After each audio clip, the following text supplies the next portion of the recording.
entitled this message, Are We Living Better Than They? They being those who are unsaved. Are we as Christians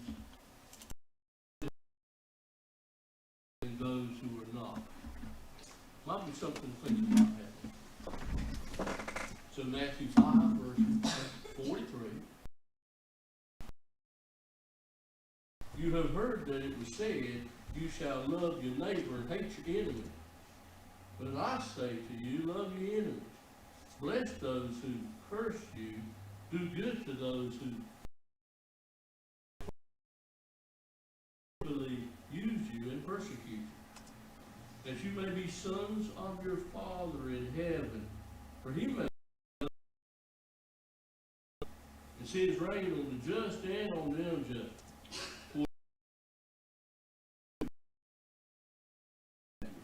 Do not even the tax collector do the same. And if you greet your brethren only, what do you more than others? That's where I got the title. Do not even the tax collector. You shall be perfect, just as your Father in heaven is perfect. So, really, Jesus was setting a standard with this, wasn't it? To go by. A standard is literally defined as something that is set up as a rule, that are like it can be compared to as a standard, to be like. High standard on this one, to love people who don't like you. To love you, that's not so hard to do, right? I mean, we can come by that okay. We can try to come by that naturally. To like people that like us, that's easy to do. Everybody does that. That's kind of what you just don't like them. And for whatever reason, there are people who just don't like you. They just don't like you. And, you can't necessarily change that part. A person decides they don't like you, something you said, something you did, or change that. But then again, a lot of times you can. A lot of times you can literally change that part. A lot of people don't like us simply because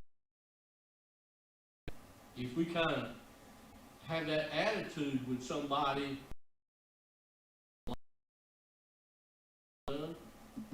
then a lot of people normally just, they see that, then they don't like you. And it's kind of one of those standoffs. They don't like you because they don't think you like them. Now you don't like them because they don't like you. Rise above that sort of thing as believers. Because Jesus sets his standard up here. Not this one here.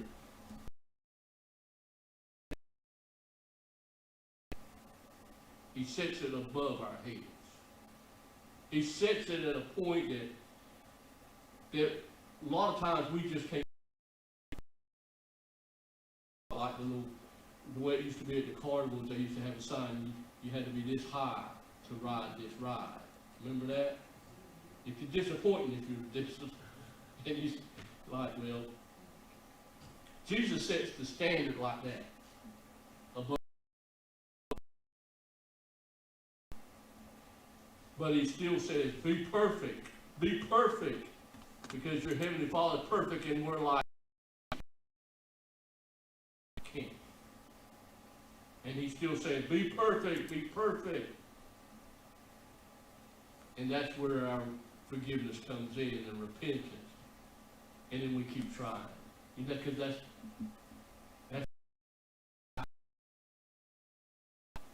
trying to be the person he wants us to be. Now, this standard, we find all through the Bible there were standards in the Old Testament. Okay, and the standard as a flag.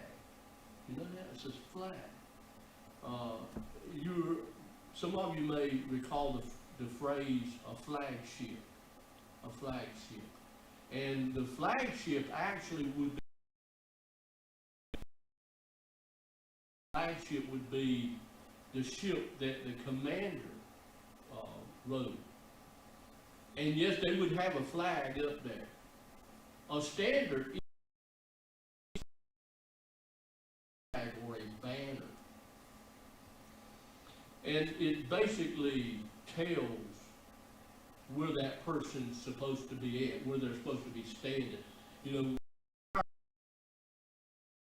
or Army, etc., they carry the United States flag.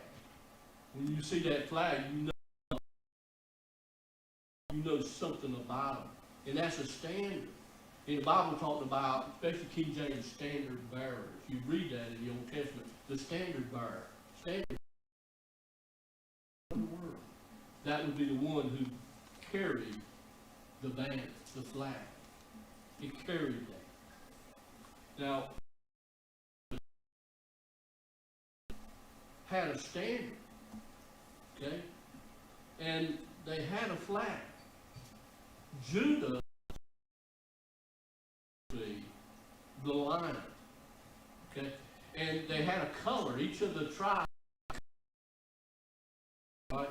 So if you have a favorite color or something, then that's cool. Maybe we come by it natural, okay? If you don't, it doesn't matter. It doesn't matter. But their color was said to be an emerald, Judah. And that reminded me of scripture I found in Revelation chapter 4, verse 3. And it says, this was a vision John had, and he who sat there had a sword of stone in appearance. And there was a rainbow around the throne in appearance like an emerald.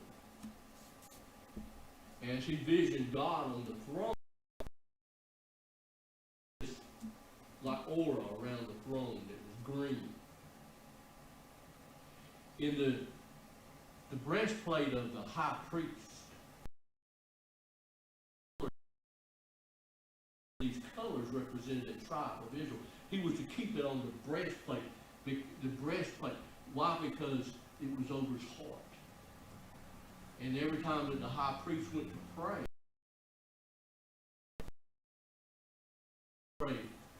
for the people, the tribe, there was a green one, an emerald, and that one was for Judah. The standard was something that went way back before, because God does this, not us. Before even it became a tribe, back in the day of Isaac, as Isaac was dying, he told that blessing from his father, from Esau, Jacob and Esau, remember the story. And as he blessed Jacob, Genesis 27:29, let peoples serve you, he said. And they your brethren, unless your mother's son bow down to you, cursed be everyone who curses you, and blessed be those who bless you. This is what he did when he was dying. And he wasn't really telling Jacob that Jacob, my son, he really wasn't. It was like a prophecy. It was a prophetic utterance. He was passed down to his son, that you're going to, through you, your lineage, your family, eventually there will come down to. And that time's still yet to come. It hasn't happened to this point, but it will happen. And then when he was dying, Jacob passed a blessing along like his father did him. He passed on this blessing to his son. He had 12. To his son Judah. Genesis 29, 8 through 12. Judah, you are he whom your brothers shall, means praise. That was the name of the son, praise.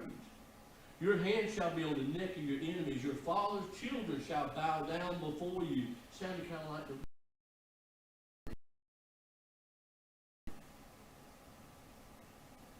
Judah is a lion's whelp. The whelp meant cub. Judah is the lion's cub. From the prey, my son, you have gone up. He bows down, he lies down as a lion, and as a lion, who shall rouse?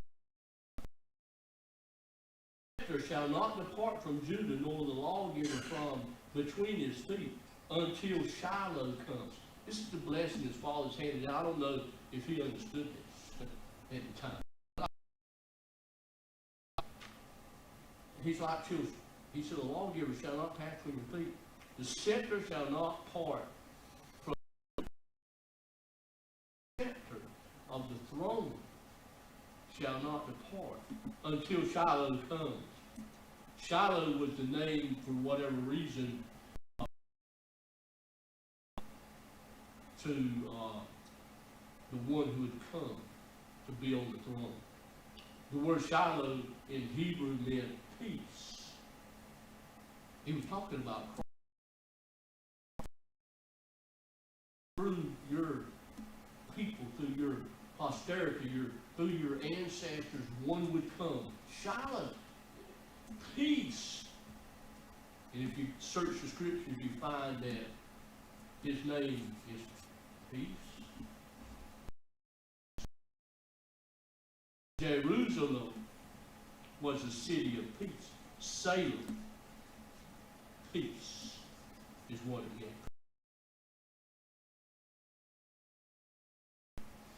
It was Christ.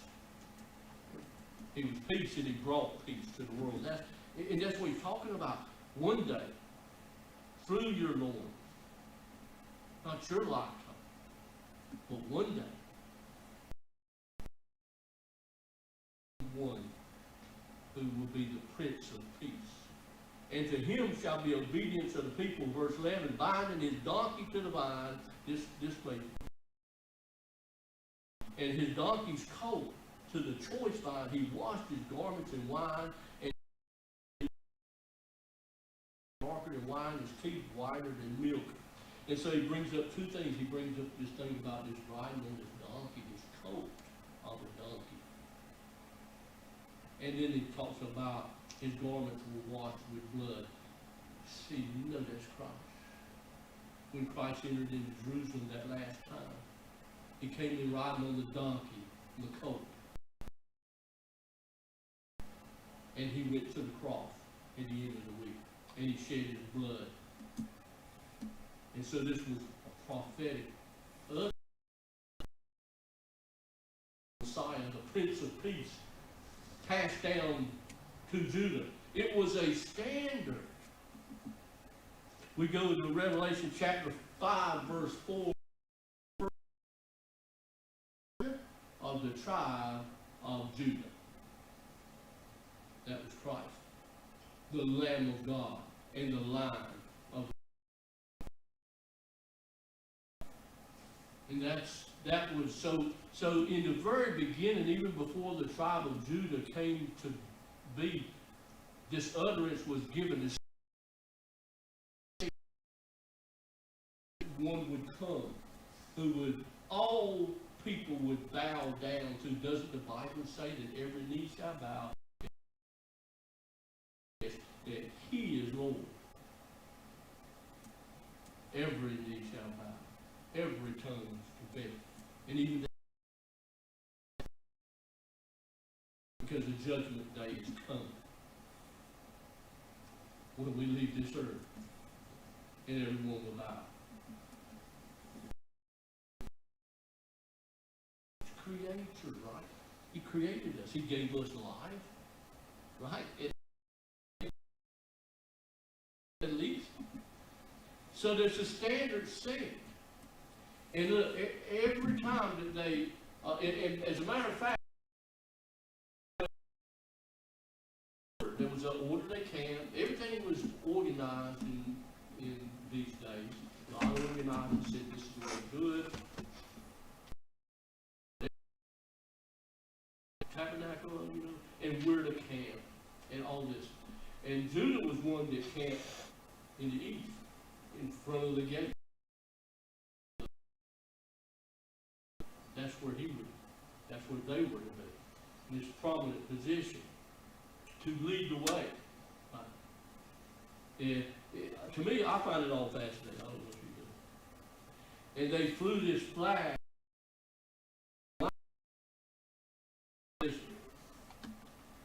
Wherever they camped, they took the flag, the standard, and then they placed their standard. So that if you seen Judah, as well as the other tribes, if you seen the flag, the standard of the line, you knew it was Judah. And if it wasn't Judah, right, it was someone else. And so Jesus sets a standard this morning. Okay? Love your enemy. He to follow. If we're not following the standard, then he sets a standard for a Christian to be better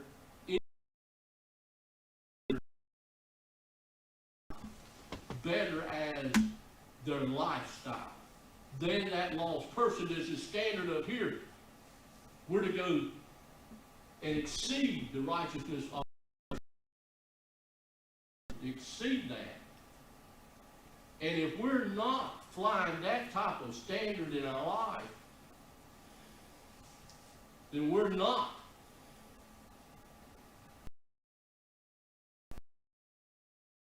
something else.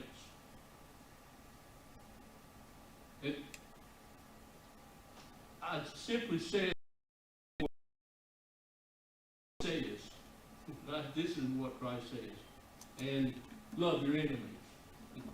He said, you've heard it said before,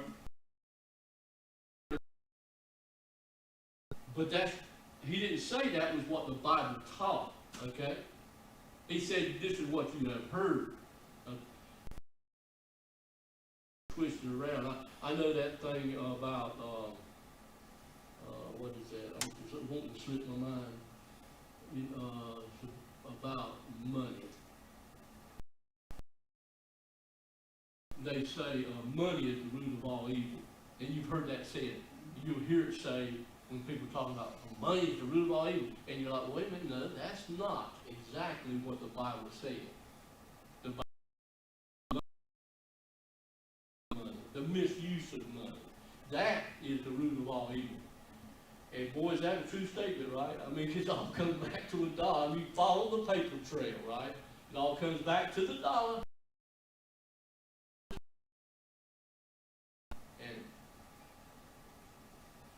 But some things are twisted, and I think that's what Jesus said. You have heard it said, but the Bible,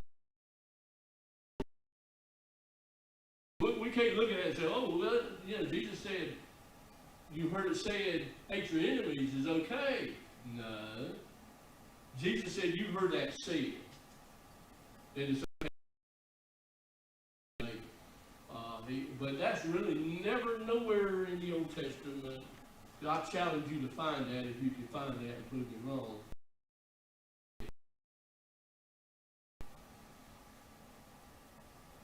We're to love people. And Jesus took it even a step further and says, not only are you not supposed to love you. It's like, wow, that's hard. That's hard to do. In fact, that's got to be one of the hardest things to do as a Christian is to love somebody that don't want to be around you. Don't really want to talk to you. A lot of people will avoid you, right? And this particular person coming to my mind, I don't know why she acted like that. But it come into my mind, I hadn't seen them people. And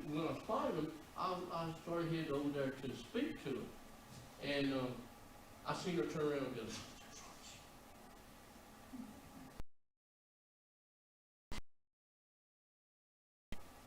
and speak to it. And I mean, I'm like, I don't know why. But you run into that. They've made up their mind they don't care about you for one reason or another. And what did Jesus say? Bless those that curse. Not like the apostles did, but I would say the apostles were great men, so don't take me wrong. However, they weren't perfect people, and when they to draw a distinction now of things that some of the apostles did right after they were saved in life. And these men became really wild. The life they lived. But when they first met Jesus, they were young converts. And how many of you know? He got there yet, they haven't matured in faith. Well, that's where it was in this story when they weren't accepted by these particular people. Jesus says, Lord, call down fire and destroy these people. That wasn't too nice, right? That wasn't a nice thing to say. Jesus reprimanded his apostles. You don't need to destroy everybody who is not nice.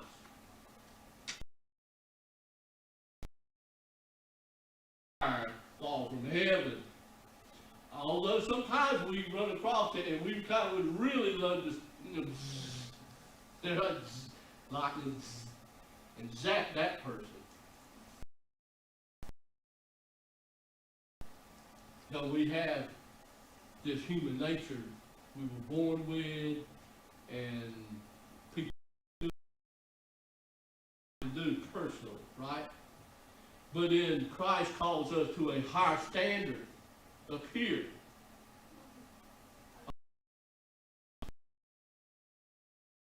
Your enemy. Do not hate those who persecute you. Do not hate those who don't like you or love them. Wow. Yeah, that's hard to do.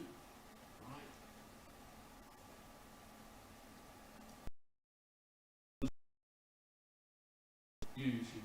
That's what it says just a few words before that in verse 11, chapter 5. Blessed are you when they shall revile you and persecute you and say all kinds of evil against you falsely. You know it's lie about you.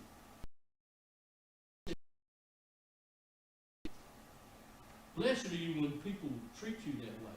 Rejoice and be exceedingly glad.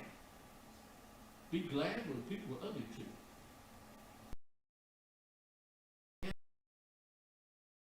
Prophets before you, and great is your reward in heaven.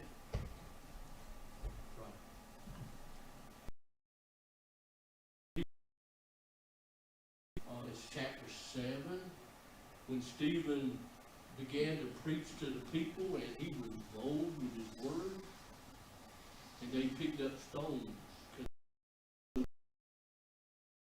It hurts when we're not living right and somebody points that out. That hurts on the inside, hurts our pride, embarrasses us.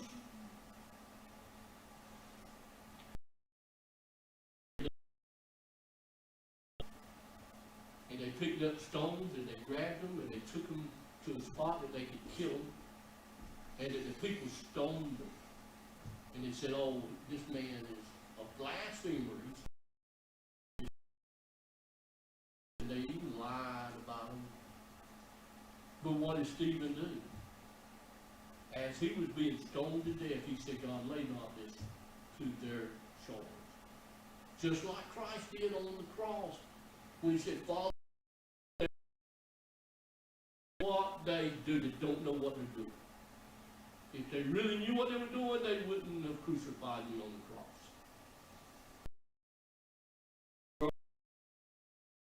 not nearly that bad. People are often ugly to us, and it disturbs us so deeply, right?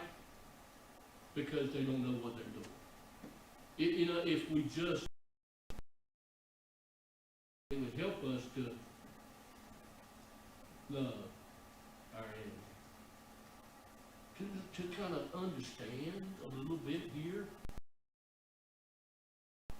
that they just don't know what they're doing. They're just caught up on something. Maybe sometimes we ought to stop and think. And that's why they're like that. Maybe something we're not aware of. We don't know what it might be. But they may be having a hard time in their life. And they may be taking it out on what? They may be taking it out on us.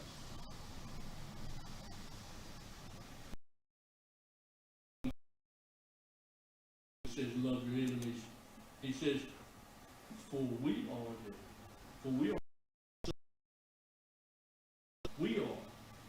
You know, he makes the rain fall on the just. God blesses everybody, saved and lost. There's food for them to eat too. They have a place to stay. God knows them, right? In 1 John 3:2, beloved, now are we the children of God, and it has not yet been revealed what we shall be, but we know that when he is revealed, we shall. You ever wondered what Jesus would do at this situation that we're in? What would Jesus do now? What would you do with this situation? Because we can't always seem like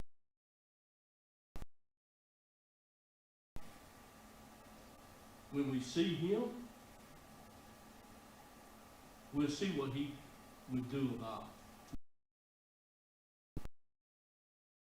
everything. We shall be like him because we're going to see him as he is. Right now, we're not just like him, but we're supposed to be becoming more and more like Jesus every day. And what's he do? For he does. Said he does. He does. He does. Father, forgive them. They don't know what they're doing. Jesus, he never shot anyone. He never took a sword and slashed them. People sure did hate him. Romans 5:8 says, but God demonstrates his own love toward us. God saved. Christ died for us. He demonstrated his love. Is not what a lot of people think it is. It just ain't. There are people who they don't know. So let me tell you a few things that love is not. And I won't get too.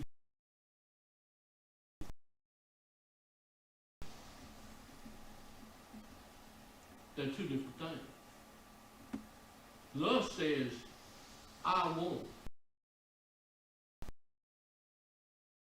I give. Love says, I get. Love says, I give to the other person. Like, you hear their parents that spoil the kids bad. That's not love. Love they won't. Never saying no to the child. Does God say yes to you, whatever, no matter what? No, he does not. That a parent that loveth his kid chastens his kid as well. All the time, not just going along with whatever somebody says, well, no, this is the way I am friends with. That's not love. Love cannot always be going along with everything somebody says. Your husband, you can't always agree with it on everything. And say, keep the peace and just go, well, you can go along with it, but it doesn't mean you should agree with everything that they say. One person is always right about everything and the other person is always wrong. That's not a healthy relationship. Love is, being man and no, but it doesn't change the way I feel about that person.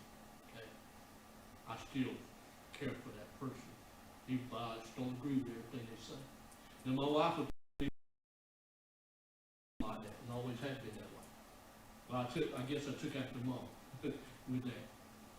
And I don't always agree with her. I'm not. Guess what? She doesn't agree with me with everything either. Okay? So don't look at me and say, oh, you're just a terrible husband. But she don't agree with me about everything either. No. Love is not just a dictionary. It's wrong about it. It's wrong. Let me just tell you. It will tell you that love is a feeling, a strong feeling for somebody else. Just a feeling. Every definition it has talks about feeling this, feeling that. Love is way more than just a feeling.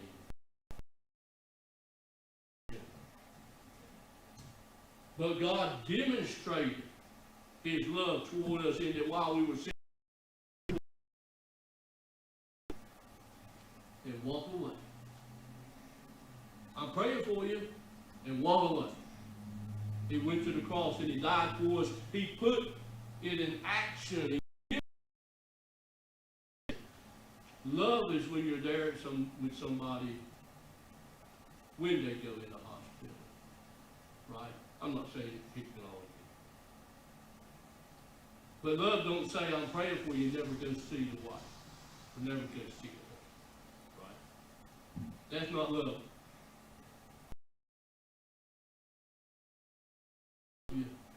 And they never show it in any way.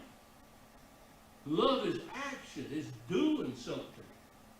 It's making an effort to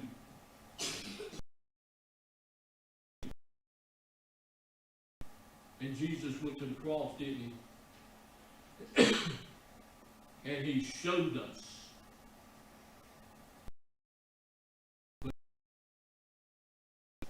by dying for us.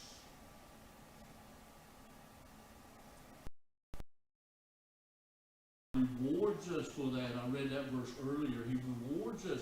He rewards us in heaven. Now, you may not get rewarded by loving somebody down here that you may, you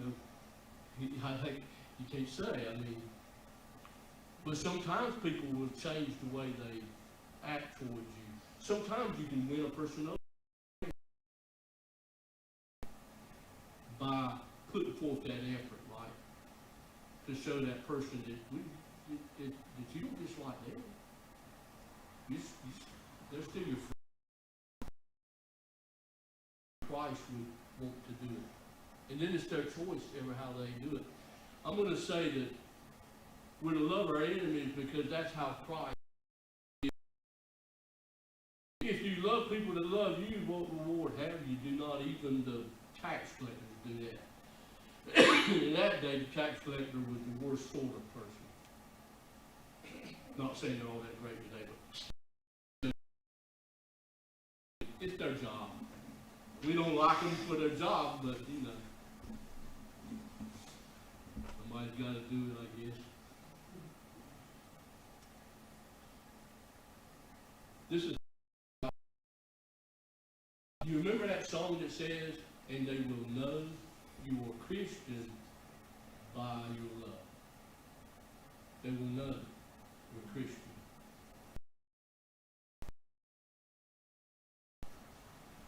This is how they know it. Because we go that extra mile.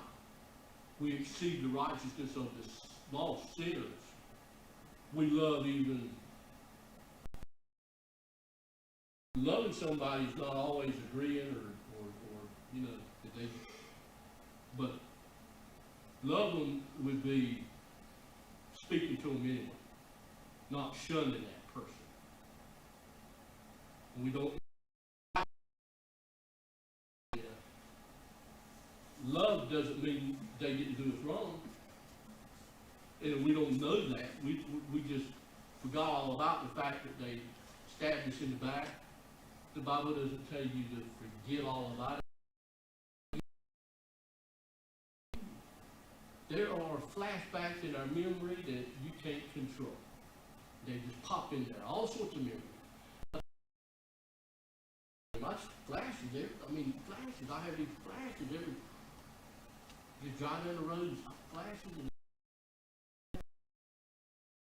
and go away, You can't help these memory flashes, but you can help how you act on that. When it pops in your mind. That's how we live out Christ. And this is God. Our enemies, because this is God's standard for us. This is our flag. We are flying. That we are Christian and that we love people.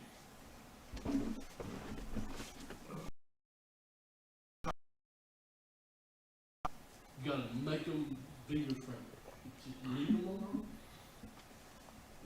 And it means that you don't avoid that person when you're around them.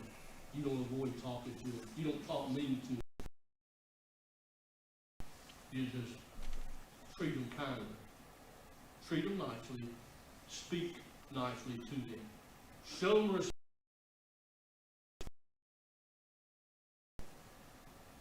Some people argue with me, but